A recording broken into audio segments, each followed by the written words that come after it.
يخنة السبانخ باللحمة المفرومة طريقة كتير سهلة وكتير كتير كتير طيبة. أول شي بدنا نقلي الكزبرة، عنا باقة كزبرة،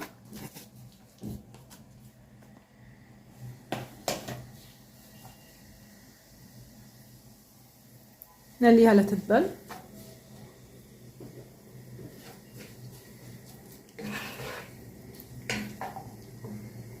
واذا متوفر عندكم سبانغ طازه بيكون اطيب، بس بصراحه اليوم ما لقيت سبانغ عند الزلمه، فجبت 2 كيلو سبانغ مجمده. قبلنا الكزبره نحط السبانغ. بسم الله الرحمن الرحيم.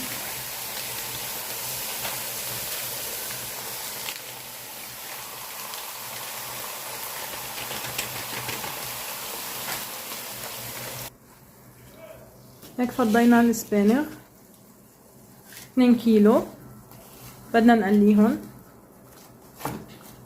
نتفك من عنا ثلجات. الله يفرج. ندق لها من 5 ل6 حصوص ثوم، ونحطهم فوقهم ونقلبهم معهم. بسم الله.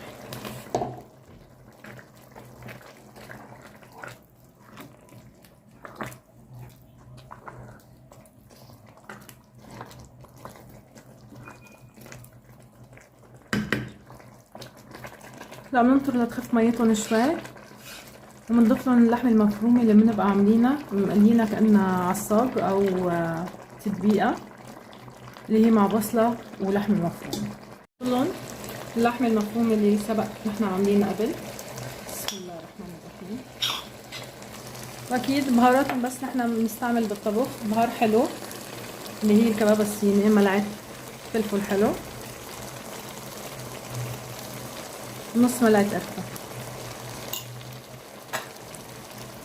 ونخلطهم. بسم الله.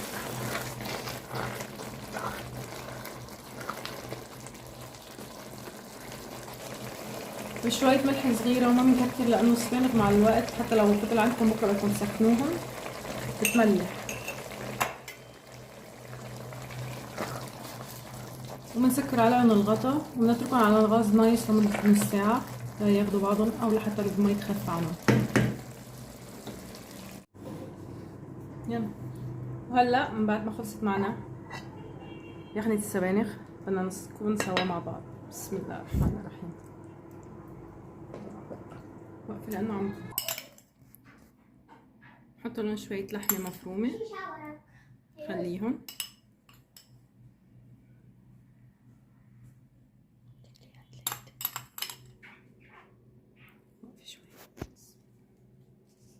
بنزينهم باللوز المقلي.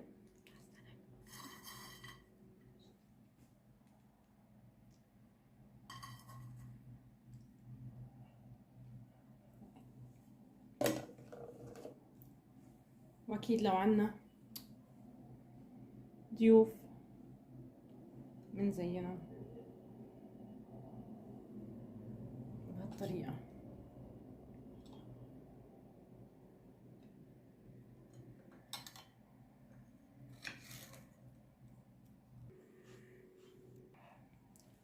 وهيك معنا أطيب يخنة سبانخ باللحمة المفرومة. ممكن إنكم تدوقوها، طريقة كتير سهلة وما بتاخد معنا وقت، وخاصة إذا شفتوها بالثلاجة مثلنا.